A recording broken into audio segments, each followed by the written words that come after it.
Ça fonctionne. Ça fonctionne. Bonsoir. Hello.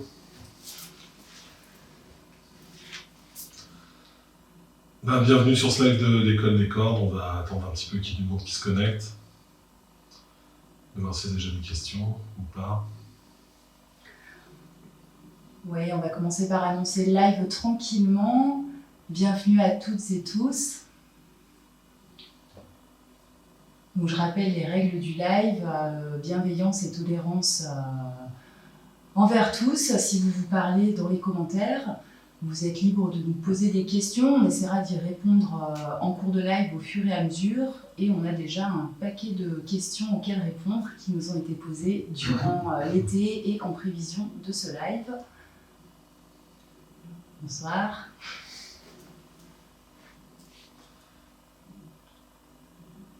Donc voilà, on va attendre un petit peu que les gens arrivent, que tout le monde se connecte. Bonsoir à tous. J'espère que vous avez passé de bonnes vacances. Ça soit toujours en vacances pour certains ou déjà la reprise pour d'autres. Nous, on prépare un petit peu le live de rentrée. Coucou Arsène.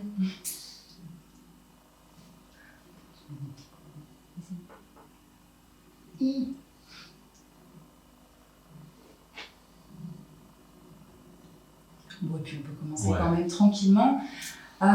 Bonsoir. Donc du coup, on a décidé de découper le live en plusieurs parties, puisque les questions ont été assez diverses et variées. Donc la première partie du live va concerner vraiment l'organisation de l'école des cordes, donc tout ce qui va répondre à nos activités. Ensuite, on va passer à une partie qui sera un peu plus ciblée sur nos projets artistiques. Et ensuite, sur les questions que vous nous avez posées, qui là sont multiples. Diverses et variées, pas mal de questions. Donc on va commencer un petit peu avec l'école des cordes, en fait, comment ça se passe, comment ça se découpe. Le live sera disponible en replay aussi à la fin du live sur le profil de l'école des cordes. Donc vous pourrez le revisionner ensuite dans le Instagram TV. Normalement, on ne devrait pas dépasser 1 heure de live, mais si jamais c'est le cas, on se reconnectera et n'hésitez pas à nous rejoindre et à nous poser vos questions en cours de live. Merci. Pardon, vous disiez. Donc pour la première partie de ce live, on va parler un petit peu de l'école des cordes et un petit peu de notre activité, de comment ça se découpe. C'est vrai qu'on fait pas mal de choses et je pense que ça peut être pas mal de spécifier un petit peu toutes nos différentes activités, notamment au niveau des cours, des séances privées, du parcours pédagogique et des cours thématiques. Qui êtes-vous ? Je suis Alex de Hurtivanpi, donc je suis un des profs de l'école des cordes avec Stéphanie. Alex travaille principalement à Paris et moi j'exerce à Aix-en-Provence, mais on travaille aussi ensemble. Donc on est souvent à Paris, souvent à Aix, on est un petit peu sur les deux destinations, les deux localisations. Alors du coup, par rapport aux questions qu'on a eues sur nos différentes activités au niveau des cours, il y a eu des questions sur les cours privés. Qu'est-ce que c'est et à quoi ça sert ? Un cours privé, c'est un cours privé, c'est vraiment one-to-one, donc c'est une personne qui vient nous voir pour apprendre le bondage, que ce soit un débutant ou en format un petit peu plus avancé. Par rapport à un cours collectif, c'est beaucoup plus personnalisé. On va vraiment travailler sur les besoins et les envies de la personne qui vient prendre un cours privé. Et c'est un contenu sur mesure avec beaucoup plus d'intimité. Bon, quand Alex dit une personne, c'est évidemment un couple, parce qu'on apprend à attacher une autre personne. Les séances privées, C'est quoi la différence avec un cours privé du coup ? Les séances privées, en fait, c'est des moments durant lequel la personne qui nous sollicite va se faire attacher, donc soit par Alexandre, soit par moi. Donc c'est pas un moment d'apprentissage, c'est vraiment un moment de ressenti dans lequel on peut expérimenter donc simplement du shibari ou d'autres jeux, puisque Alex et moi sommes aussi dominants. Donc on est dans le BDSM et on aime bien agrémenter nos séances de shibari d'autres types de jeux ou faire purement du BDSM. Voilà, ça c'est en fonction aussi de ce que la personne a envie de ressentir. Donc les séances privées, ça se passe soit à Paris, soit à Aix, soit avec Stéphanie, soit avec moi. Et ça concerne et des hommes et des femmes en ce qui me concerne, et idem pour Stéphanie. Tout à fait. Bonsoir tout le monde. Bonsoir. Il y a eu des questions sur le parcours pédagogique de l'école des cordes. C'est vrai qu'on a pas mal de modules qui ont été mis en place et on a essayé vraiment de concevoir quelque chose de progressif. Il y a le cours initiation qui est suivi des cours module 1 et module 2. Le tout se déroule sur la même journée et ça c'est vraiment une journée qui est idéale pour les personnes qui souhaitent démarrer un apprentissage du shibari, mais pas forcément dans une version traditionnelle et très engageante. Donc là, on va être vraiment sur l'apprentissage de la sécurité, de l'anatomie, la manipulation des cordes, la manipulation du partenaire et l'apprentissage des premiers nœuds de base et des premières figures au sol. Donc c'est vraiment le postulat de base pour vraiment débuter le shibari et avoir des bonnes bases, des bases techniques qui vont nous permettre derrière d'intégrer le module 3 et le module 4 qui là sont sur des niveaux un petit peu plus avancés et pour vraiment commencer à appréhender le shibari traditionnel avec le fameux goté qu'on apprend au module 3 et le module 4 on commence à voir des semi-suspensions. Alors, on nous demande s'il y a un âge minimum pour les cours collectifs. Oui, il faut avoir une majorité révolue. Désolée. Donc du coup les modules 3 et module 4 qui sont un peu plus engageants et vraiment donc techniquement plus poussés en termes de contenu. Les cours thématiques qui suscitent beaucoup d'interrogations pour ceux qui ne les ont pas encore essayés, c'est des cours qu'on a mis en place depuis 2-3 ans. Dans l'idée, c'est des formats qui sont un petit peu plus longs, donc qui nous permettent de sortir de l'aspect purement technique des autres cours et vraiment de se consacrer sur principalement la relation attacheur-attaché, mais aussi développer sa créativité, explorer d'autres types de pratiques. Donc voilà, ça nécessite une certaine curiosité et envie de jouer. Ouais. C'est des cours qui ont lieu une fois par mois, qu'on fait donc aussi à Paris et à Aix-en-Provence. Il y a des cours qui vont être vraiment très axés sur tout ce qui va être cérébralité, jeu, intention. D'autres qui vont être vraiment plus créatifs, comme attachés sur du mobilier domestique. Attachés avec le bambou.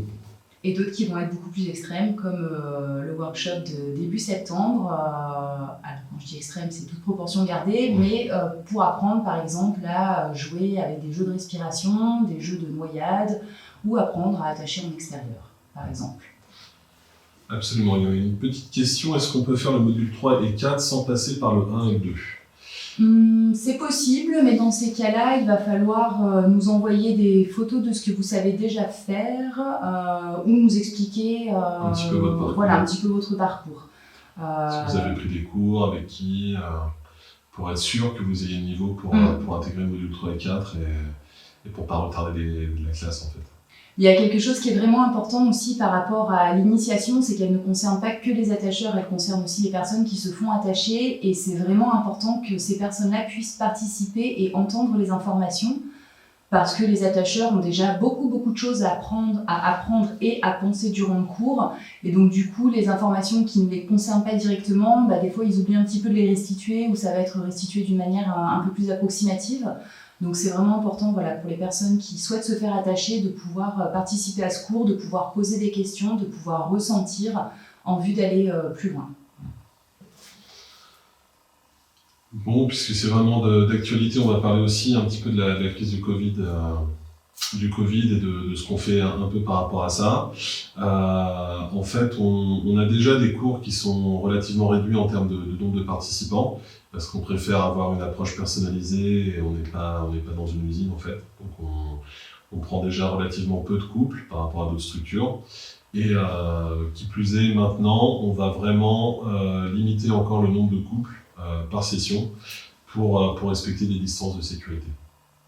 Et bien sûr, il y aura le port du masque. Il y aura le port du masque. On va être obligé de le mettre en place en cette période. Donc on fait vraiment très attention à ce niveau-là. On essaie de respecter les mesures qui sont indiquées par le gouvernement. Et on vous invite à en faire autant et ne pas venir en cours si jamais vous êtes suspicieux quant à votre état de santé ou nous prévenir après le cours si jamais quelque chose s'est dégradé pour qu'on puisse faire le lien et éviter les contaminations croisées. Il y a une question pour débuter, où est-ce que vous conseillez de se procurer des cordes ? Eh ben, dans notre boutique, sur la boutique kimbakulovers.com. On a toute une gamme de cordes qui viennent du Japon, notamment des cordes Ogawa. On a différents types de diamètres aussi et différentes couleurs. Donc, on vous conseille de commander chez nous. Alors, je ne peux pas valider les personnes qui demandent à faire partie de la vidéo parce que ça veut dire qu'on va partager l'écran et en fait, je ne suis pas certaine que ça vous intéresse vraiment. Mais merci, c'est gentil. Est-ce qu'on fait des virtual sessions en anglais? No, unfortunately, we are not doing virtual session in English. We are not doing virtual session at all for the time being. So maybe not in English for sure, because we are not really used to have some international students, unless in particular classes. But voilà, pour le faire en français, des classes virtuelles de Shibari, on est en train de réfléchir à un format qui pourrait être intéressant pour tout le monde. C'est vrai que c'est compliqué de corriger à distance. Par contre, monitorer à distance et faire des explications techniques pour des personnes qui ont déjà un certain niveau, on est en train d'y réfléchir. Merci pour la confirmation des bonnes cordes. À quel âge peut-on commencer le Shibari? Moi, je vais basiquement me placer derrière l'âge légal en fait, de la majorité, donc je dirais 18 ans en France. Ok, Sir Charles. Thank you. Je pense qu'on a répondu à toutes les questions qui concernent vraiment l'organisation de l'école des cordes. Ouais. Et du coup, on va vous parler un petit peu des activités périphériques, de choses un peu plus artistiques aussi qu'on commence à mettre en place, et notamment les Kimbaku Salon. Kimbaku Salon, enfin, après de nombreuses discussions, et surtout, ça fait un petit moment qu'on y réfléchit depuis l'année dernière en fait. On a enfin décidé de se lancer et de créer ces Kimbaku Salon. Alors un Kimbaku Salon, qu'est-ce que c'est exactement? C'est une session privée, une session intime, réalisée par Stéphanie ou par moi, mais vraiment dans notre style et vraiment en petit comité. Donc ça se fait au studio, 10-20 personnes maximum, et on va vraiment attacher comme on attache lors de nos sessions privées, pour permettre à tous de découvrir notre style, mais en toute intimité et dans un cadre feutré et cosy.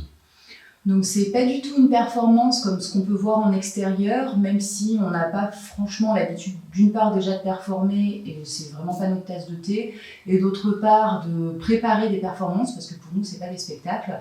Et alors là, encore plus dans les Kimbaku Salon, ça sera vraiment fait sur, j'ai envie de dire en pleine conscience et sur le moment présent. Donc avec l'énergie de la personne qu'on attache, qui sera pas forcément non plus une modèle connue, mais plus une partenaire de jeu.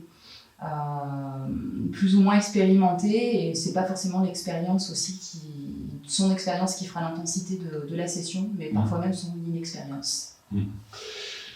Et la petite chose un peu nouvelle ou un petit peu différente, c'est que en ce qui me concerne, je pourrais attacher une personne qui participera au salon, donc une personne du public. Voilà, on en discutera un petit peu en amont, mais c'est quelque chose que je souhaitais proposer, pour vraiment faire vivre une expérience complètement inédite à une des participantes. Coucou Makwak, des gros bisous, on t'aime très fort, tu nous manques trop. C'est gentil de te connecter du travail. Pardon, je vous ai coupé la parole. Donc voilà, Kimbaku Salon, peut-être pas une fois par mois, mais relativement régulièrement cette année. Il y en a un qui démarre la semaine prochaine, oui. Le 5 ici, et le 12 au soir à Aix-en-Provence, le 4 à Paris et le 12 à Aix. Et sur mon expérience qu'on va renouveler, parce que ça devrait bien se passer, je pense que ça va intéresser pas mal de monde. Dans la même lignée, il y a des personnes qui nous ont demandé, surtout des photographes, s'il était possible d'assister à des séances de Shibari. Oui, c'est quelque chose qu'on fait, et les principaux formats en général, c'est soit le photographe a un projet, il veut des poses particulières, il a vraiment un travail spécifique à faire, soit il veut simplement immortaliser, prendre en photo façon documentaire une séance de Shibari durant laquelle Alex ou moi pouvons attacher.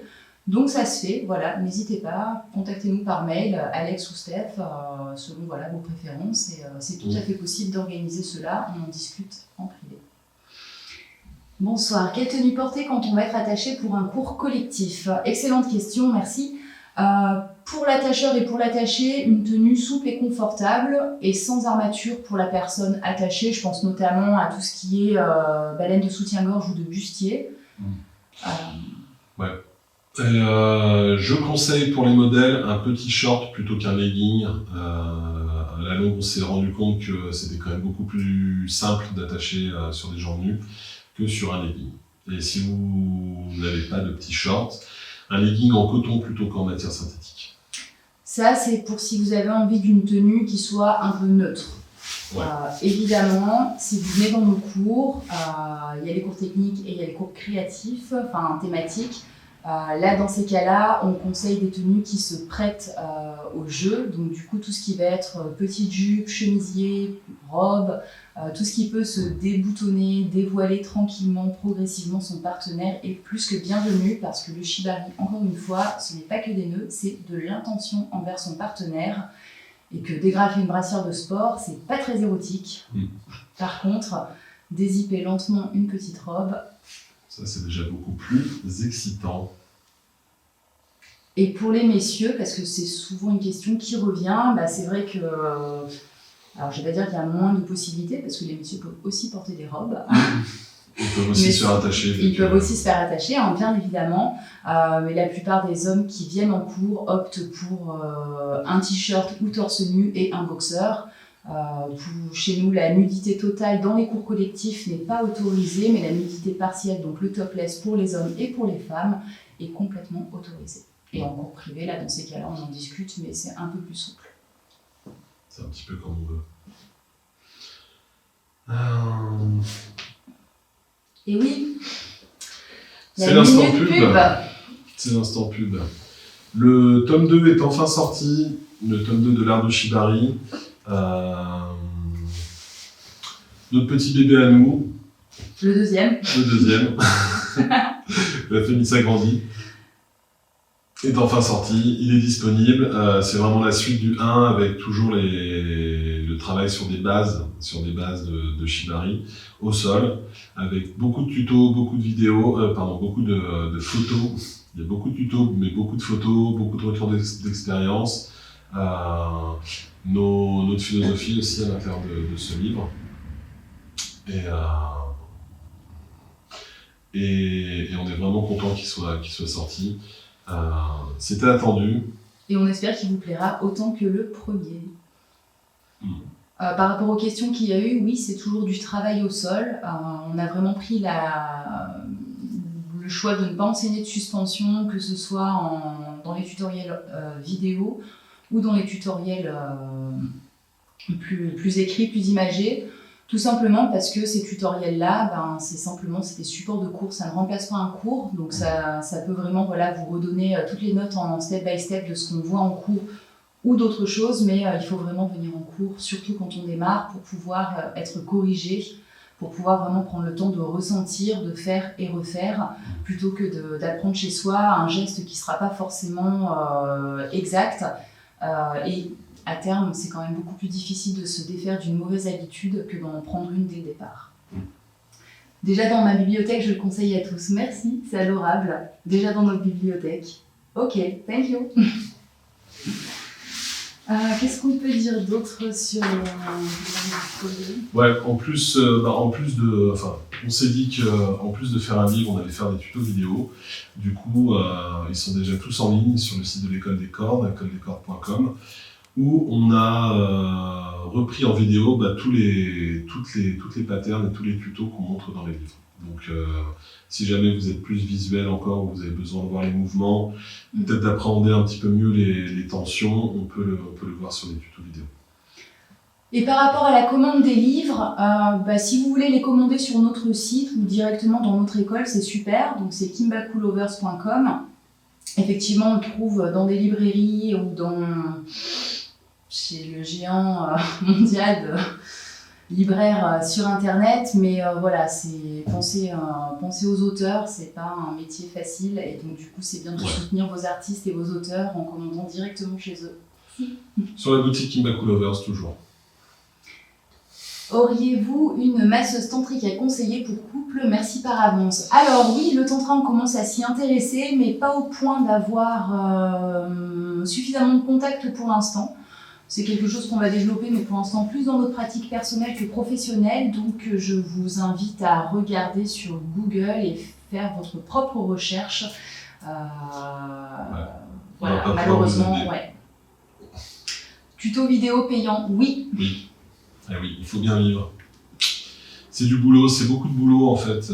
Je pense qu'on ne dit peut-être pas assez. Voilà, faire des vidéos, faire des tutos, c'est du temps, c'est beaucoup d'énergie.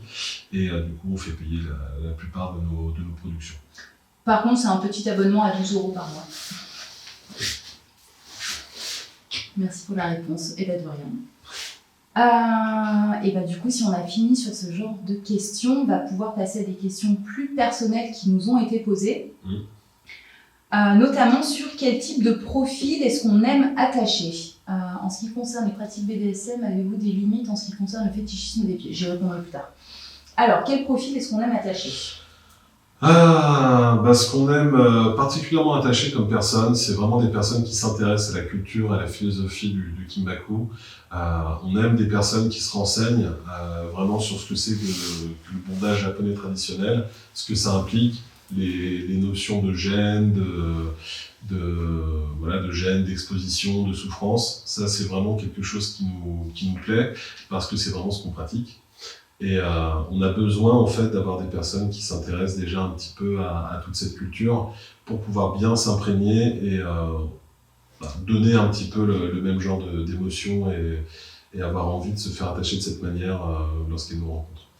Puis je dirais aussi des personnes qui osent aller explorer ces émotions et surtout qui osent les laisser sortir. C'est vrai que c'est bien de cocher même plusieurs choses sur le fameux questionnaire de pratique et d'avoir envie de vivre plein de choses, mais c'est dommage de les vivre en introspection. Nous, ce qu'on aime, c'est vraiment l'interaction qu'il va y avoir avec cette personne et sentir qu'il y a un peu comme une espèce de guerre ou de jeu de séduction. Alors ça ne veut pas dire faire la bagarre dans les cordes, c'est vraiment pas du tout notre énergie, mais vraiment qu'il y ait du répondant en face et que qu'il se passe quelque chose en fait, qu'il y ait vraiment une vraie présence scénique. Je sais que c'est parfois un terme qui fait grincer, mais que la personne investisse en fait son rôle. C'est-à-dire qu'on s'est mis d'accord pour cet échange de pouvoir, qu'il y ait une personne qui domine, donc Alex ou moi en tant qu'attacheur, et l'autre personne qu'elle investisse aussi son rôle c'est pas de soumis, de personnes attachées, qui offrent sa vulnérabilité et qui prennent du plaisir en fait, que ça soit une vulnérabilité qui soit excitante en fait pour elle. Et pas quelque chose vécu de manière trop passive et trop sans expression. Voilà. Coucou Lily Club. C'est vraiment important pour nous en fait d'avoir du retour et une vraie communication, un vrai échange dans les cordes. Et pas seulement une personne qui est en introspection complète et qui réagit pas du tout. On aime les jeux de regard, on aime la discussion, on aime vraiment qu'il y ait une interaction entre nous et la personne qu'on attache. Ouais, du minaudage presque, disons-le vraiment. Complètement. Donc si vous vous reconnaissez, n'hésitez pas à nous contacter, on sera ravis d'en discuter avec vous. Coucou.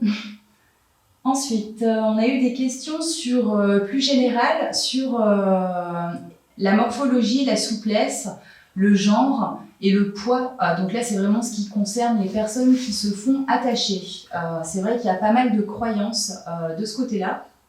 Je vais attaquer par la plus simple. Le shibari ou le kinbaku n'est pas une pratique genrée, même si les réseaux sociaux peuvent montrer un petit peu toujours pareil, et on en fait aussi partie malheureusement, parce qu'il y a ce qu'on montre sur Instagram, mais il y a aussi ce qu'on montre sur nos sites personnels.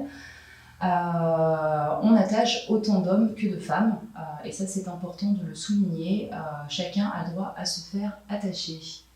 Je vais sauter le pas bientôt, je pense. Mais il faut m'envoyer un mail et on en discute. Merci. Donc voilà, n'importe quel genre, tout le monde est bienvenu. Par rapport à la morphologie, la souplesse et le poids. Bon, la souplesse déjà, on l'a déjà dit, mais on va le redire encore une fois, la souplesse c'est vraiment pas un prérequis pour faire du shebari, ni du kimbaku. Ça peut aider effectivement pour certaines positions, mais c'est pas du tout quelque chose d'obligatoire. Donc déjà tout ce qui est souplesse, on peut le mettre de côté, ça n'a pas d'incidence sur une belle session. On peut ne pas être souple et avoir de très belles émotions et faire quand même un maximum de positions. Ça peut aider pour certaines positions très particulières, mais encore une fois, c'est pas la chose la plus importante.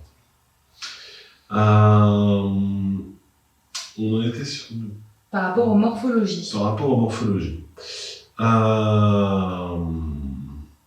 On a pas mal de questions sur les personnes corpulentes.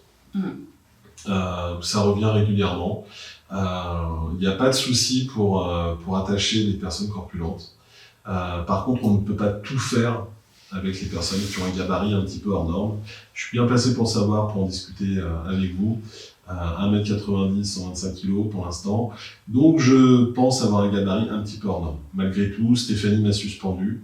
Elle m'a attaché, elle m'a suspendu dans style Naka, sans tour de corde supplémentaire, sans quoi que ce soit de supplémentaire, et j'ai passé un très bon moment. Donc, vraiment, on peut attacher des personnes corpulentes, mais on ne peut pas tout faire avec. Je me verrais mal faire un backbend en suspension. Je crois que vraiment la clé, c'est aussi une certaine maîtrise de la part des attacheurs de leur style technique. Donc le style que Alex et moi on pratique, il est assez impliquant puisque c'est plutôt minimaliste. Il y a très peu de cordes de soutien. Mais néanmoins, quand les bondages sont correctement faits et que les tensions sont justement réparties, on arrive quand même à faire de belles choses. Je crois qu'après, il faut aussi avoir envie d'y croire et d'y aller, autant pour l'attacheur que pour l'attaché. Ce que je dis par là, c'est que j'ai pas ménagé Alex. Je l'ai vraiment attaché comme j'attacherais n'importe lequel laquelle de mes partenaires. Je lui ai fait une position qui pourrait être définie comme assez féminine. Oui, parce que je sais pas comme ça que j'attache plus les hommes aussi. Et c'est passé, ça s'est vraiment fait. Donc oui, c'est possible. Par contre, effectivement, ça va demander peut-être un peu plus encore d'investissement de la part des attacheurs pour vraiment bien gérer leur harnais et comprendre en fait comment les harnais fonctionnent. En fait, plus le poids est important, plus il va y avoir de tension dans les cordes, plus la tension va être forte et donc plus la tension va être aussi intrusive. D'où l'intérêt vraiment d'apprendre à gérer correctement ces tensions et d'utiliser des harnais qui soient adaptés à la personne. Après, un harnais adapté, par exemple un TK, c'est un TK. Un Futomomo, c'est un Futomomo. Il n'y a pas 250 000 manières de les faire. Mais par contre, ce qu'on peut faire, c'est bien le faire et vraiment s'appliquer à bien placer ses tensions. Et ensuite, autant pour l'attacheur que l'attaché, c'est vraiment pas partir tout de suite sur la suspension. Et là, ça ne concerne pas que les personnes plus size ou plus corpulentes. Ça concerne vraiment tout le monde. C'est vraiment prendre le temps de bien travailler au sol. Parce que les harnais qu'on met en suspension, c'est les mêmes que ceux qu'on voit au sol. Donc il faut vraiment être fluide et avoir des tensions et des placements corrects au sol pour pouvoir passer en semi ou en suspension en sécurité. Et ensuite, ça va être l'expérience aussi de l'attacheur dans sa fluidité et dans son efficacité en fait, à gérer les choses. Forcément, quelqu'un qui débute va mettre plus de temps, va peut-être des fois rester un petit peu sidéré devant une suspension qui pique un petit peu son partenaire. Et c'est vraiment sur des points de détail comme ça en fait, que la différence va se faire. Donc il faut persévérer et beaucoup travailler. Vous voulez rajouter quelque chose ? Ouais. Donc après, il y a quand même des limitations dont il faut qu'on parle. Attacher quelqu'un de corpulent, il faut bien se rendre compte différence de poids importante entre la personne qui attache et la personne qui est attachée. Peut créer des soucis. On a moins de force. On va avoir moins de capacité à faire des lifts. C'est pas du tout une idée de discrimination, c'est juste une limitation physique, et parfois il faut accepter ces limitations physiques, mais particulièrement au niveau de l'attacheur. C'est pas qu'on ne veut pas, parfois c'est juste qu'on ne peut pas. Et on ne peut pas pour différentes raisons. Moi je vais prendre mon exemple, puisque j'ai pas envie de faire des généralités, de parler pour tout le monde. Moi, je fais 1m70, un peu moins de 60 kg. Les 3 dernières années, j'ai essayé de ne pas faire de discrimination, donc de vraiment prendre toutes les personnes qui me sollicitent. J'ai eu des déchirures du dorsal, j'ai eu des kystes dans le poignet. Je me suis vraiment malmenée à vouloir en fait pouvoir y croire, vouloir attacher tout le monde, en sachant que je pratique un style qui techniquement est très exigeant. Donc dans le style NACA, on utilise donc, je le disais tout à l'heure, pas de harnais de soutien. Donc les cordes sont très minimalistes et on n'utilise pas de mousqueton. Donc ça c'est aussi quelque chose, un petit accessoire qui peut grandement aider dans d'autres styles pour démultiplier en fait le poids. Moi j'en ai pas, donc quand je hisse quelqu'un, c'est vraiment corde contre corde à la force de mes petites pattes, éventuellement en mettant un coup de genou pour soulever le corps de la personne en plus, mais du coup ça a vraiment ses limites. Et du coup quand je ne suspends pas quelqu'un de plus corpulent que moi, c'est pas parce que j'ai un a priori sur cette personne ou que j'ai pas envie de faire quelque chose avec elle, c'est juste que c'est pas safe en fait, c'est pas sécure pour moi de le faire, parce que si la personne se sent mal dans une suspension, ben, je vais pas pouvoir la retenir d'un bras, couper les cordes de l'autre par exemple, ou pouvoir ne serait-ce que la redresser avec un seul bras et utiliser mon autre main pour manager en fait mes cordes ou ce qui se passe. Et ça, je crois qu'à un moment, il faut aussi prendre en compte ses capacités en tant qu'attacheur. Ça ne veut pas dire qu'on est mauvais, mais il faut vraiment mettre davantage de conscience dans ce qu'on fait. Donc il y a les capacités de l'attacheur, il y a les limitations du style technique qu'on utilise, enfin qu'on pratique, avec des harnais très minimalistes, du fait donc qu'il y a très peu de soutien au niveau du corps. Et après, il y a les particularités physiques du partenaire. Où là, encore une fois, comme on a dit, plus il y a de poids, plus la tension est importante dans les cordes et plus il va falloir avoir un seuil de tolérance à la souffrance qui soit important. Voilà, j'espère que ça aura répondu à quelques questions et que surtout ça aura balayé cette idée qu'il peut y avoir dans le milieu de grossophobie. Je dis pas qu'elle n'existe pas, mais je dis juste que voilà, des fois il faut aller voir plus loin que simplement ce postulat-là. Merci Nala, c'est trop gentil. Oui, ça cicatrise bien, merci. Comment identifier un ou une encordeuse qui est en capacité d'attacher quelqu'un avec un poids différent et en fonction de son style? Je pense que la communication, tout simplement, en fait, lui demander un bon encordeur ou une bonne encordeuse est censé être capable de répondre honnêtement quant à son expérience, s'il a déjà été confronté à des problèmes dans les cordes, donc des incidents de tout type, que ce soit en suspension ou au sol, des problèmes de pincement de nerfs radial ou autre type de nerfs.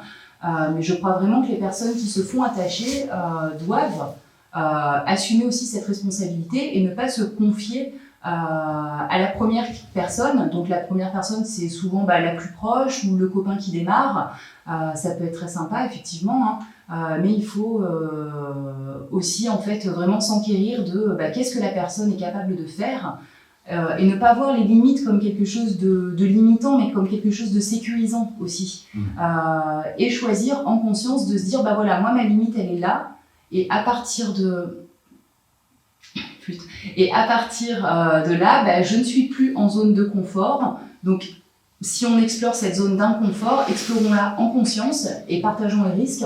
Mais par contre, de ne pas s'engager en voulant satisfaire à tout prix la personne attachée et d'aller au-delà de ce qu'on est soi-même capable de fournir. Ça concerne là, le shibari parce qu'on est sur un live école des cordes, mais ça concerne bien évidemment le BDSM.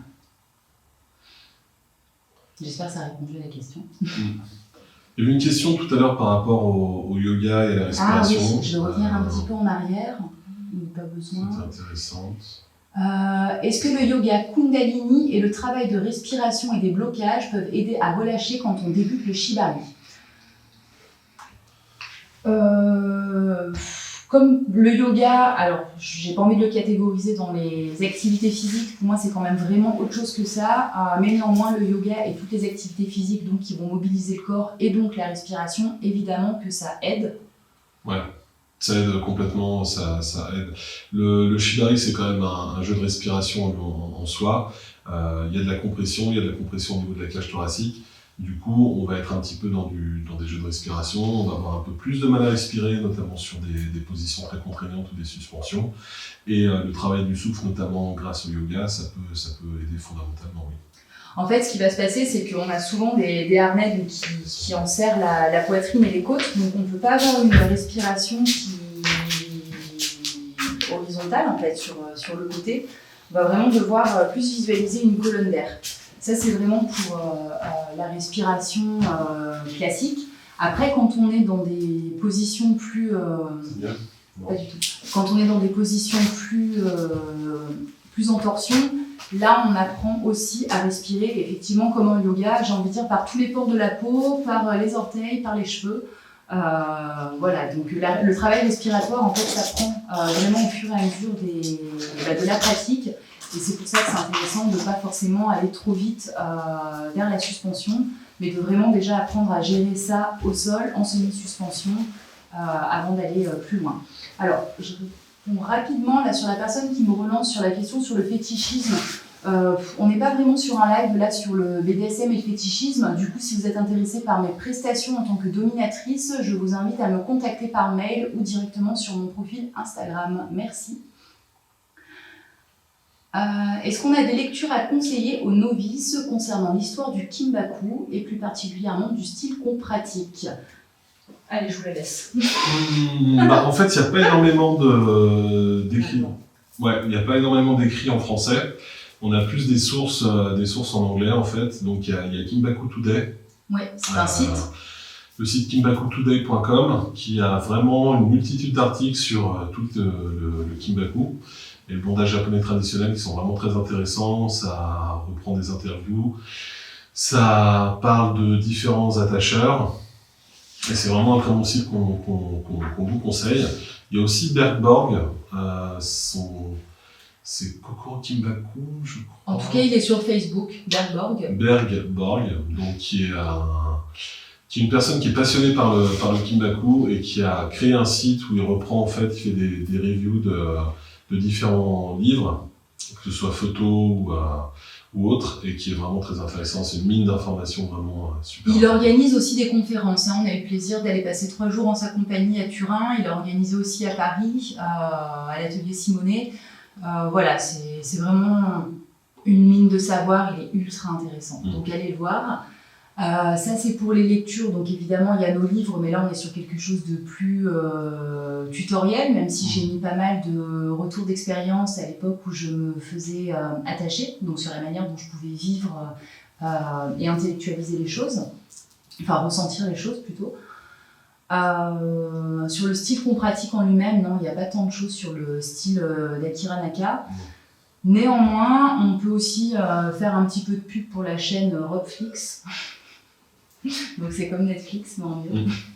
Du coup, il n'y aura que des sessions traditionnelles voilà, de bondage japonais avec vraiment plein d'attacheurs de là-bas et d'attacheuses aussi, dans des styles divers et variés. Et voilà, ça vaut vraiment le détour. Merci pour votre bienveillance, merci pour ce retour. Merci.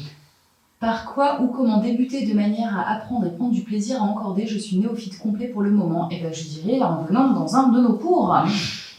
Oui, tout à fait. C'est en prenant des cours qu'on va apprendre les bases et une philosophie, un style.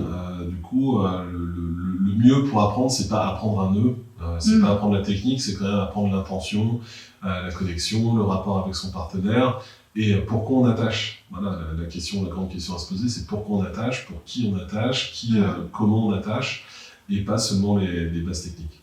Oui. Et ça, du coup, c'est vraiment ce qu'on voit. Donc, même dans nos cours techniques, on essaye de donner du sens au bondage, de les amener d'une manière qui soit créative et pas trop laborieuse, même si on les refait plusieurs fois, parce qu'il faut aussi les ancrer, c'est vraiment une mémoire musculaire.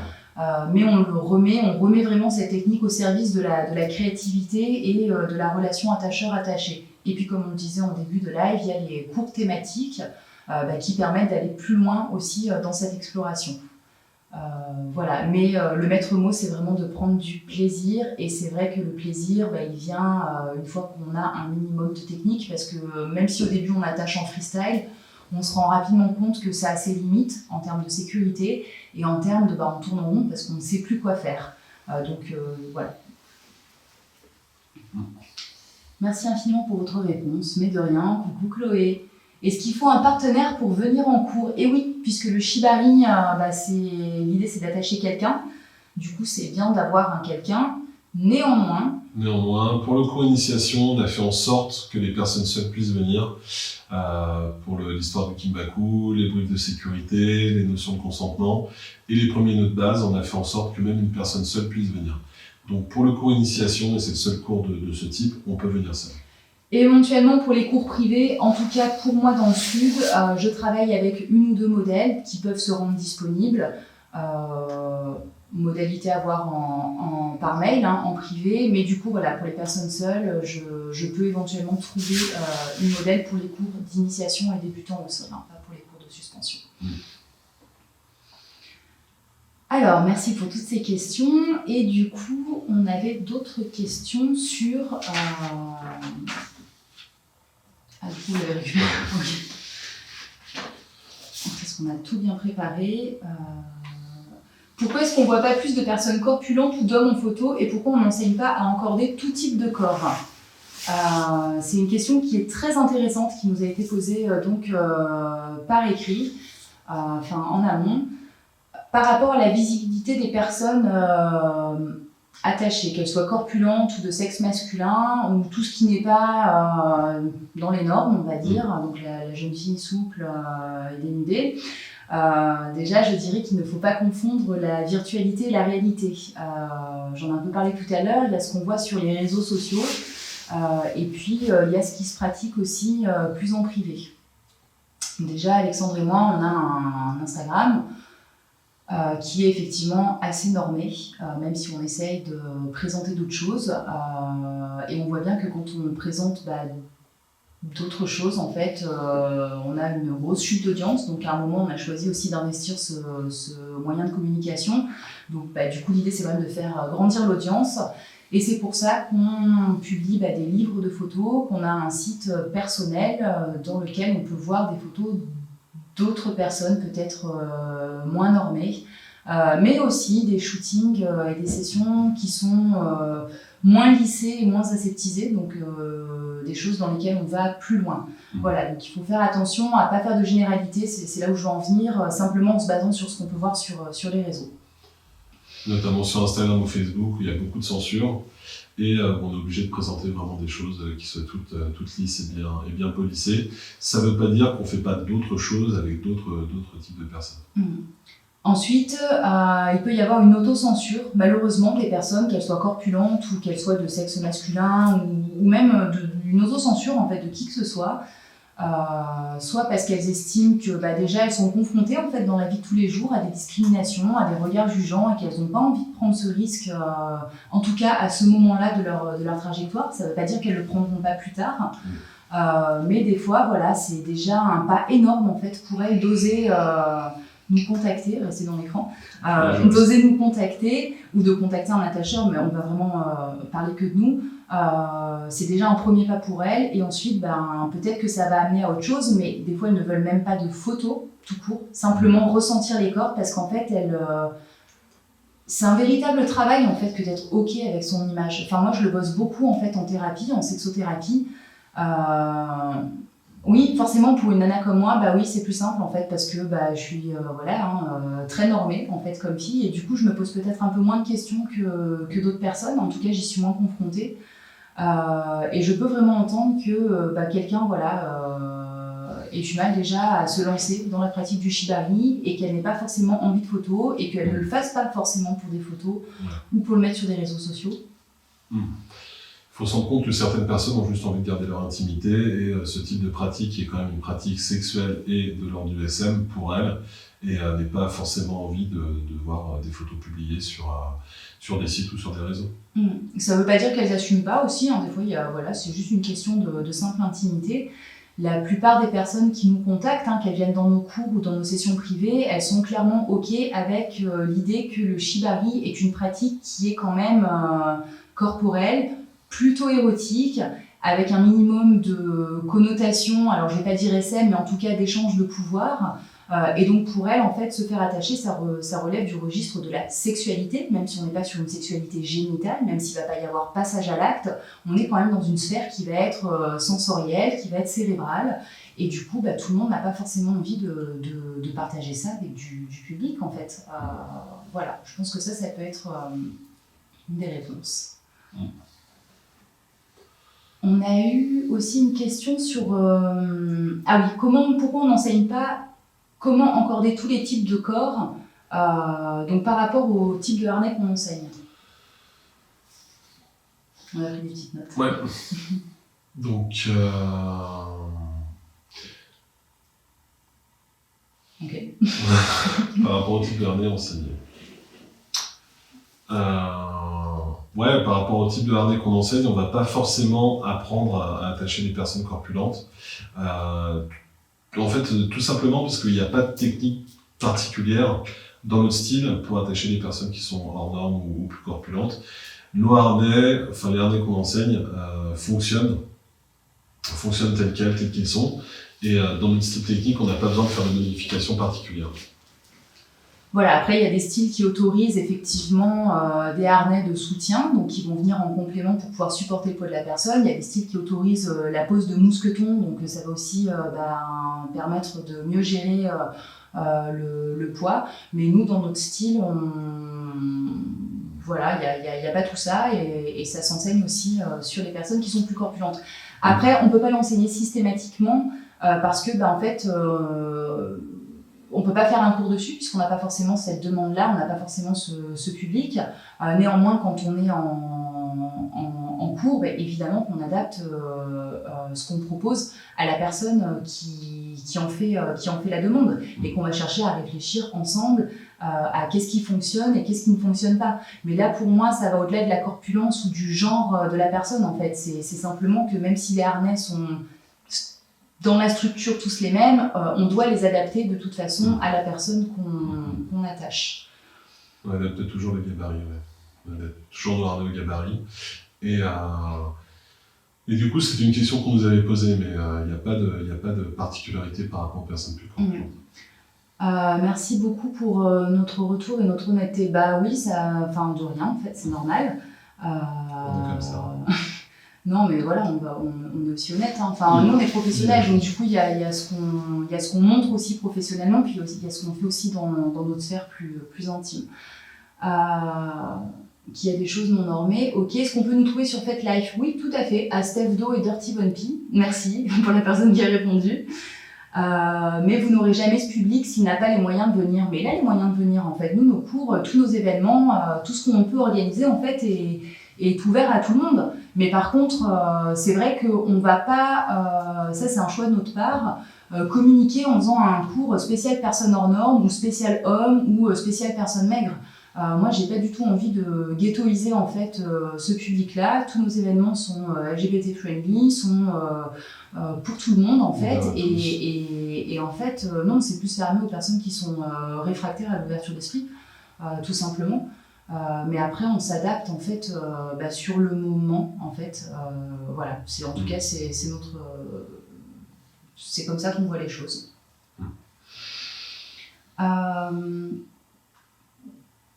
Qu'est-ce qu'on peut dire d'autre?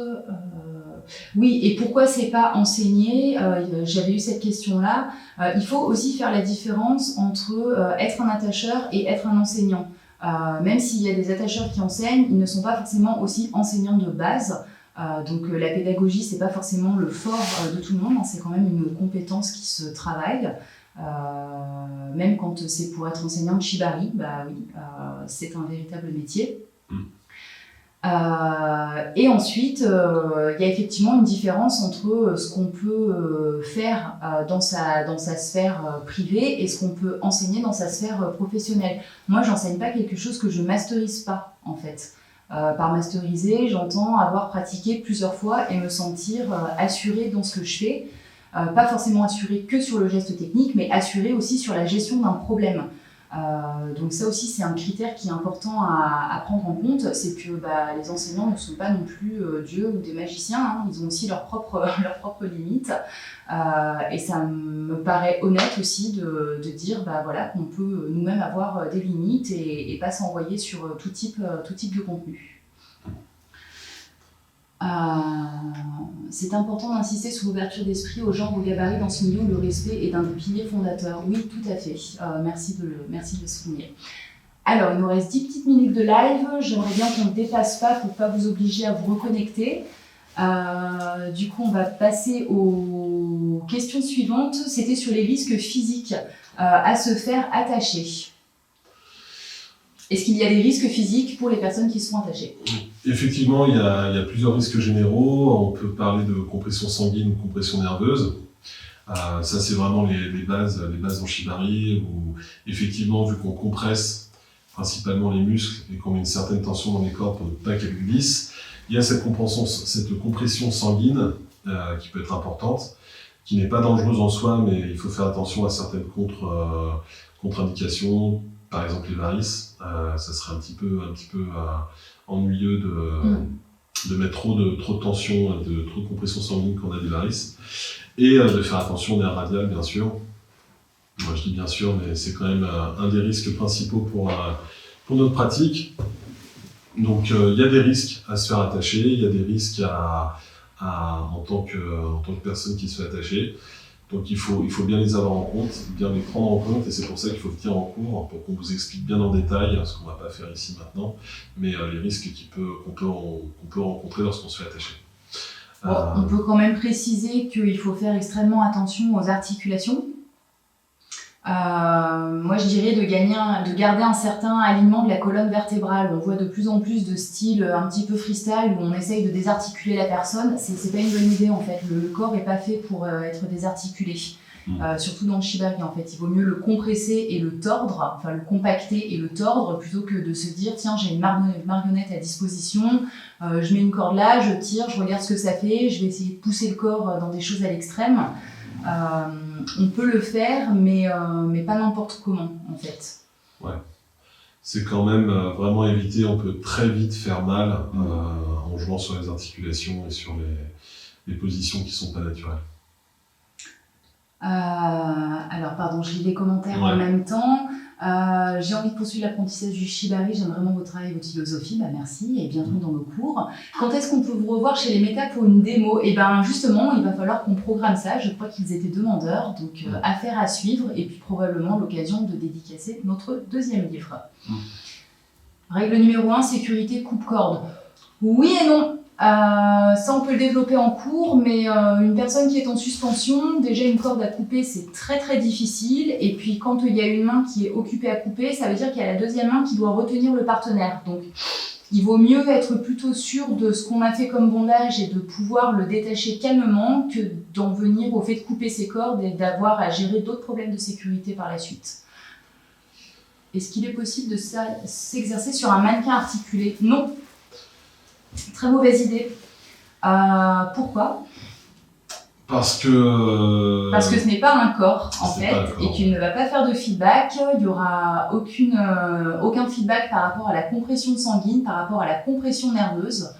Par rapport au pincement, par rapport au placement des cordes. Au placement, donc ouais, il faut vraiment venir avec un partenaire. C'est quoi les méta ? Bonne question, c'est vrai qu'on parle comme si tout le monde se connaissait.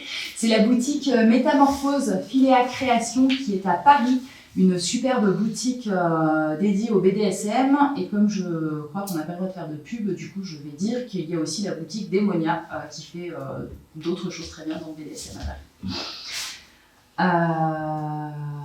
Pour les personnes qui se font attacher, c'est important aussi de signaler toute particularité physiologique ou tout problème de santé, donc une ancienne tendinite, fracture, mais aussi je suis épileptique, j'ai un traitement pour le diabète. J'ai des risques cardiaques. Ça ne veut pas forcément dire qu'en fait ça va se passer dans la session de shibari ou dans le cours, mais ça peut permettre à l'attacheur de savoir en fait, si la personne ne se sent pas bien, qu'est-ce qu'il faut que je fasse en fait, et du coup comment détacher et sécuriser en fait la personne. De rien pour la remarque sur le coupe-corde, de rien. Merci. Les puis je crois qu'il nous restait rapidement 3 petites minutes. Alors, si vous avez des questions, c'est le moment. Ouais. Alors, il y avait une question qui me demandait à quoi ça me servait d'être sexothérapeute. Alors, ça me sert à plein de choses. C'est un métier que j'aime beaucoup. Je me suis rendu compte en fait que depuis toute petite, je collectionne les bouquins sur le développement personnel et notamment le couple. Et d'une manière plus concrète, en fait, j'ai commencé à m'intéresser à la sexothérapie après avoir enseigné des cours de shibari et après m'être mise à la domination professionnelle. Je me suis vraiment rendu compte en fait que parmi mes élèves qui viennent en cours privé ou thématique, il y avait vraiment des personnes qui, au-delà d'apprendre à attacher, avaient vraiment besoin d'apprendre à se connecter, à créer des liens, sans mauvais jeu de mots. Et que souvent il y avait un manque de communication, un manque de créativité ou simplement le fait de pas oser dire les choses. Et du coup, je me suis dit qu'en me formant à la sexothérapie, ça allait pouvoir venir soutenir en fait mes cours. Idem pour la domination, il y a des personnes qui le vivent de manière extrêmement assumée et d'autres qui le vivent avec beaucoup de culpabilité et de honte. Et c'est dommage parce que je pense que chaque personne devrait vraiment se sentir libre d'investir sa sexualité de l'ombre à la lumière, mais vraiment pleinement et sans en rougir, en fait, sans avoir honte. Et puis, du coup, en fait, c'est devenu aussi mon métier, puisque c'est sorti aussi un petit peu de ce cadre de cours ou de séance, et maintenant je consulte vraiment comme sexothérapeute. Voilà, je ne sais pas si ça répond à la question, et vous pouvez me contacter du coup sur mon profil privé ou par mail pour en savoir plus. Mais en tout cas, voilà, dans tous mes cours et dans toutes mes séances privées, c'est un petit peu quand même empreint de cette dimension psychologique. C'est pas forcément un espace thérapeutique, mais pour moi, c'est vraiment important de comprendre en fait la carte du monde de la personne qui me sollicite pour pouvoir adapter au mieux en fait ce que je vais lui proposer. Et pareil dans les cours privés, de comprendre en fait où en sont les personnes, qu'est-ce qu'elles veulent avoir et comment créer cet espace de communication. Parce qu'un martinet ou une corde, c'est juste un outil. Et du coup, c'est avec la communication qu'on va apprendre à s'en servir. C'est badass comme métier, dominatrice pro. Ouais, je sais pas, moi je me pose pas cette question-là. Peut-être, je le prends comme un compliment. Le mix corde-bougie, des conseils à donner. Oui, venir en cours thématique. Bien viser, essayer d'éviter les cordes et faire très attention surtout à ne pas enflammer ses cordes, ça s'enflamme très très vite. Donc il faut vraiment faire attention quand on fait de la bougie avec ses cordes. Faire attention au feedback du partenaire. Ouais, aussi, et bien tester surtout la bougie avant de mettre sur le corps de votre partenaire. Et avoir un endroit où poser la bougie aussi, pour pas la poser sur des draps ou une matière inflammable. Voilà, il y a quelques incidents à déplorer, donc du coup c'est comme tout, une pratique qui a l'air facile, mais qui finalement ne l'est pas tant que ça. Et évidemment, on propose de l'appréhender dans les cours de BDSM ou dans les workshops thématiques. Les dernières... je fais n'importe quoi. Les dernières questions. Super live, des conseils pour évoluer, s'améliorer en tant que Rob Bunny. Venir en cours et ne pas se mettre la pression, surtout.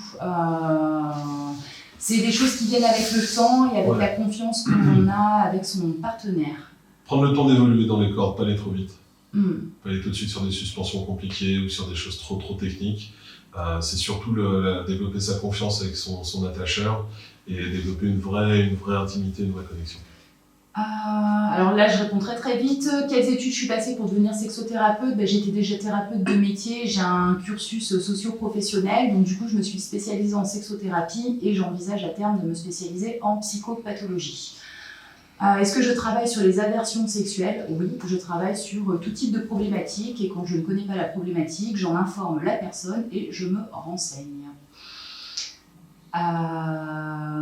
Est-ce que je fais des séances de domination ou de shibari avec les filles ? Oui.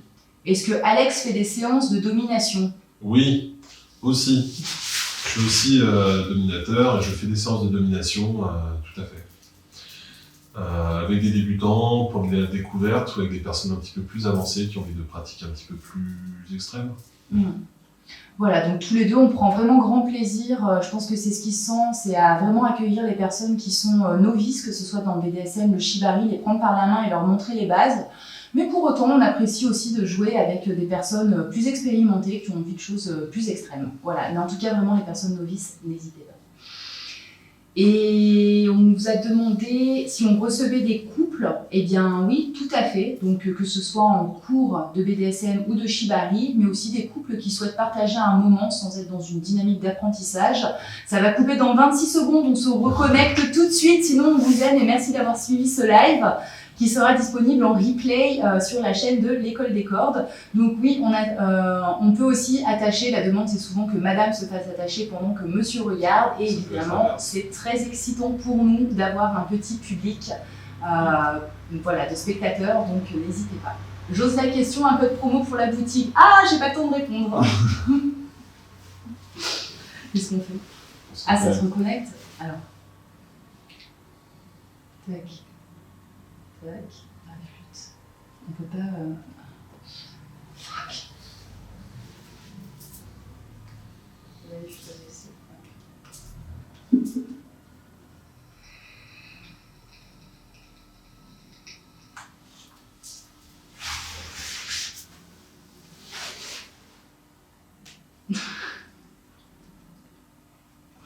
Rebonsoir à toi, l'unique follower qui a rebranché ta caméra. Suivi d'un deuxième follower et peut-être des 50 autres qui étaient là tout à l'heure. Merci à tous. Alors, on en était à un code promo pour la boutique. C'est pas prévu pour tout de suite, mais je pense que pour les fêtes de Noël et d'autres événements comme ça, on va en mettre en place. Après, voilà, on essaye d'avoir des prix sur ce qu'on peut faire, qui soient, voilà, notamment sur les tutoriels vidéo, de les mettre à des petits prix. On a organisé des petits jeux concours et il va y avoir probablement un tirage au sort prochainement. Alors, on ne sait pas encore sur quel type de prestation, mais voilà, on essaye plus de faire des petits gestes comme ça que des codes promo en dehors des périodes de fête. Si ça répond à la question. Mais non, c'est trop bon, bah merci. Du coup, il y avait encore une question qui nous demandait si on ne travaillait qu'à Aix-en-Provence ou à Paris, ou si on se déplaçait. Eh ben, on travaille principalement à Aix-en-Provence, à Paris, mais on peut se déplacer. C'est vrai qu'on a un petit peu plus de latitude cette année pour vous rejoindre en région ou sur d'autres endroits, donc on peut se déplacer, oui. Ah bon? En tout cas, on essaye, voilà, mais il faut qu'on prévoie les projets très très à l'avance. Ouais. Alors, est-ce qu'il y avait d'autres questions? Non, je crois que c'était tout. Bon, non, là, ça va pas recouper, on peut repartir pour 1 heure, donc ouais. C'est pas forcément le but, on va pas vous occuper toute la soirée. C'est une question des followers. Allez, là, c'est vraiment, l'antenne est à vous, sinon on vous dit bonsoir et on vous remercie d'avoir suivi ce live avec nous. N'hésitez pas, voilà, à nous poser vos dernières questions.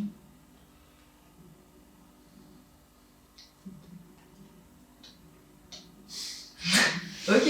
Encore du monde qui arrive. Ouais, mais là on peut attendre encore à l'infini. Du coup, eh bien, merci à tous. C'est toujours un plaisir, voilà, de vous voir en live, à défaut de vous voir en présentiel. On espère que ce live aura répondu à la plupart de vos questions. Le live sera disponible. Est-ce que Sidonie vous a initié? Je ne sais pas qui est Sidonie. Ouais. Je sais pas. C'est Siboni peut-être. Alors voilà, si c'est le photographe Patrick Siboni, oui, en tout cas c'est grâce à ces clichés que j'ai découvert qu'il y avait du Shibari en France et que j'ai décidé de prendre des cours. Mais si on parle de Sidonie, je ne sais pas qui c'est. Dur de trouver en Alsace. On a organisé quelques workshops là en Alsace. À Mulhouse, donc après à voir si on continue. Merci pour les sourires rayonnants, mais de rien, c'est que ça fait plaisir de partager tout ça avec vous. Donc voilà, à voir pour l'Alsace. Mais je crois quand même qu'il y a un gros pôle de joueurs, hein. C'est assez rock'n'roll l'Alsace, c'est pour ça qu'on aime bien y aller. Hein. Il y a quand même des bons concerts, une bonne scène, et je crois qu'il y a une bonne scène BDSM aussi. Donc, en tout cas, nous on aime bien venir, donc si vous avez une salle et que vous avez envie d'organiser quelque chose, contactez-nous, ça sera avec grand plaisir. Merci pour les... Je fais un instant pub, il y a aussi mon tatoueur qui est en Alsace, on me demande souvent qui a fait mon dos, donc c'est Raphaël Tiraf à Mulhouse, voilà. Petite dédicace aux amis du Bretzel. Pas de questions, mais super taf, merci. Merci. Merci pour ce live, à bientôt, merci. Siboni, oui, pardon, bah voilà, oui. Donc c'est pas lui qui m'a initié parce que Patrick n'attache pas. En tout cas, il fait de très jolies photos. Attache un petit peu, mais... Ouais, moi aussi je l'attache un peu. Merci, on vous a découvert récemment, avec plaisir, au grand plaisir. Ah, c'est des Bretons, mais Braise, on aime bien la Bretagne aussi. Comment se préparer correctement à une session de corde? Il faut être prêt psychologiquement, principalement. En préparation physique, c'est simple, il faut avoir un peu mangé et s'être bien hydraté. Ouais, mais c'est plus la préparation psychologique, c'est avoir envie de jouer, c'est avoir un vrai temps devant soi, c'est se mettre dans le mood et avoir vraiment envie soit de s'offrir pour la personne qui est attachée, soit de donner tout ce qu'on a et de faire vivre un beau voyage pour la personne qui attache. Comme pour un date en fait, datez-vous vraiment dans les cordes, différenciez les moments training, qu'est-ce qu'ils ont dit Alex et Steph ou les autres enseignants quand vous révisez, des moments où on s'attache. Et prenez vraiment le temps de choisir votre tenue, de vraiment créer un espace, alors je vais pas dire un espace sacré parce qu'on n'est pas dans le tantra, mais en tout cas une bulle vraiment intime que vous avez envie d'investir, qui n'appartient qu'à vous, et d'être vraiment dans des bonnes conditions, dans des bonnes dispositions psychologiques pour vous faire attacher ou pour attacher quelqu'un. Je crois que les pires sessions, c'est celles dans lesquelles on s'envoie en étant ailleurs en fait, tout simplement. Du coup, ça tourne en rond, on ne sait pas quoi faire, ou alors on est amorphe et tout ça. Et je dirais aussi de peut-être prendre le temps de questionner son partenaire sur qu'est-ce qu'il il ou elle a envie de vivre ou de donner, et comment est-ce qu'on peut se rejoindre. C'est aussi ok d'attacher quelqu'un en fonction de ce qu'il a envie de ressentir. De lui faire ce cadeau, de lui offrir des cordes un peu cocoon ou des cordes un peu sévères, en fonction aussi de son mood ou état d'esprit. Donc communiquer. Est-ce qu'on a d'autres questions? Physiquement, physiquement pour la personne attachée et pour l'attacheur, je pense que pour éviter crise d'hypoglycémie ou simplement une perte d'énergie, parce que c'est quand même quelque chose qui mobilise. En tout cas, moi je sais que je suis crevée déjà à prendre des photos tellement ça me brasse cérébralement. Donc hydratez-vous et mangez. Évitez vraiment de consommer des substances psychoactives, tout ce qui est alcool, le petit verre ou le petit joint pour se détendre. Avant une session, c'est vraiment pas une bonne idée. En général, ça amène un coup de chaud. Tout ce qui va être vraiment substance plus forte, LSD, MDMA, coke et tout ça, ne le faites pas. Vraiment, c'est vraiment pas drôle en fait, et c'est super dangereux aussi. Mélangez pas les plaisirs, vraiment, Et parce qu'en plus après, ça va faire un cumul en fait d'activation de neurotransmetteurs et d'hormones, et la redescente et les jours d'après, ça va être vraiment merdique en fait à gérer. Pensez aux conséquences. Si un jour vous passez en Corrèze, on ne connaît pas cette région, on nous en a toujours dit le plus grand bien. Je ne crois pas qu'il y ait trop grand chose à faire à part déguster l'épicerie locale et faire des balades, mais ça sera avec grand plaisir. Invitez-nous. Et puis voilà, je suis encore en train de faire n'importe quoi. Ah si, il y avait une question ici. Les feedbacks en direct à l'encordeur sont-ils bons à donner pendant qu'on se fait attacher? Ça dépend du moment. Ça dépend du type de session. Ça dépend du type de session. Si c'est une session training, ça peut être intéressant. Enfin, c'est intéressant. Si c'est une session où il y a plus de connexion, c'est mieux d'attendre la fin de la session, voire d'être bien redescendu, donc le lendemain, le surlendemain. À moins que ça soit vraiment quelque chose de critique et de vital, ou un gros problème, c'est mieux de faire ces feedbacks à la fin ou après. Ouais, vraiment, dans une session avec du jeu, de l'intention, de la connexion, ne faites vraiment que les feedbacks qui sont utiles.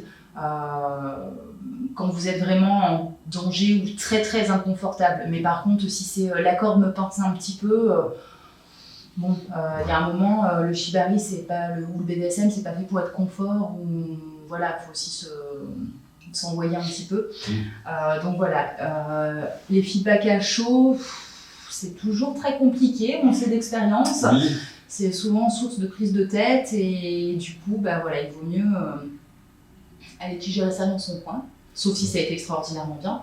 Mais en tout cas, quand il y a eu un petit incident ou une petite incompréhension, laissez passer un petit peu de temps.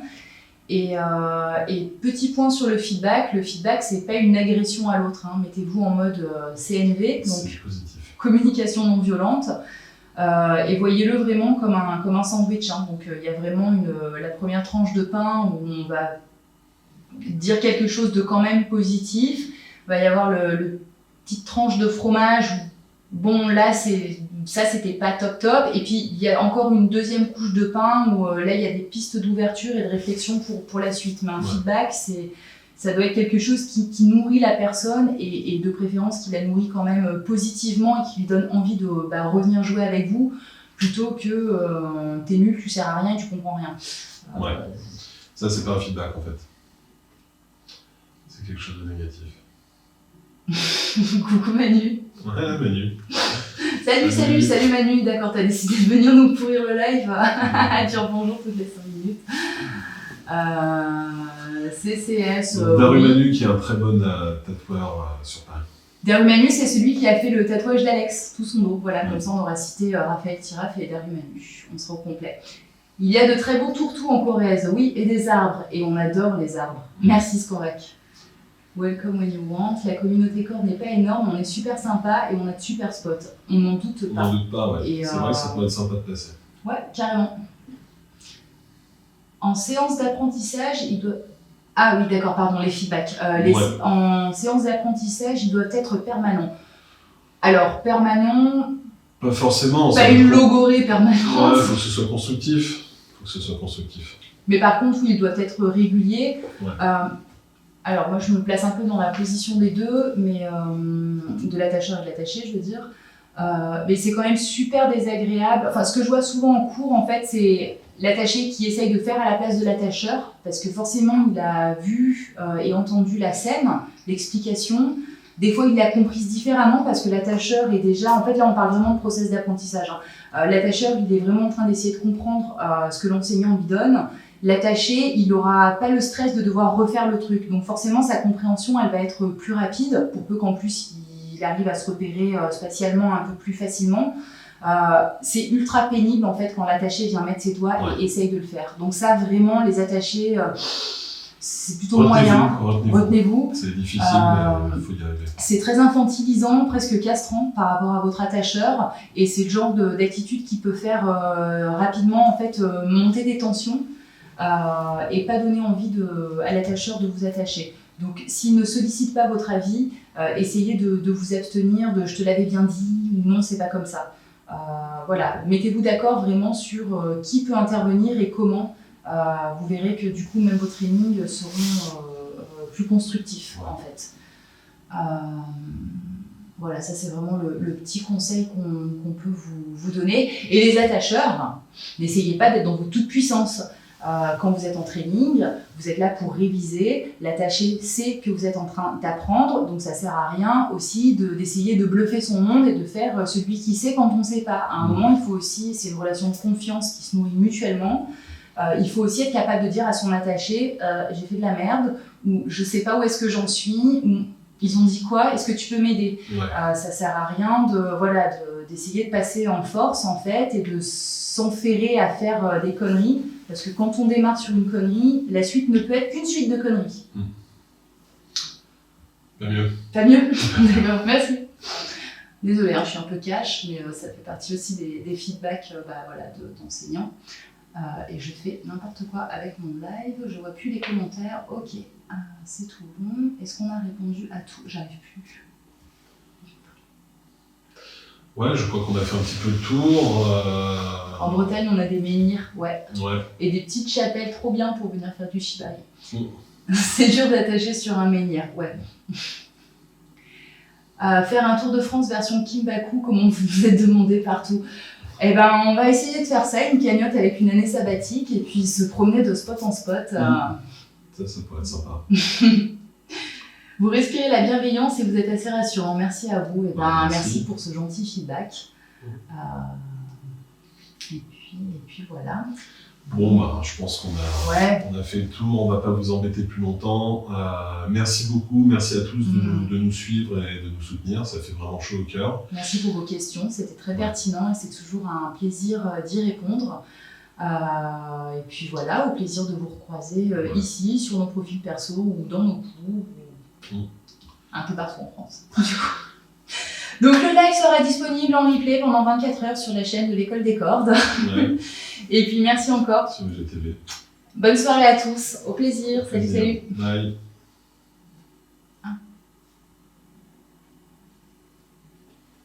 Bon bah cool. Ouais. 1h15. Ouais.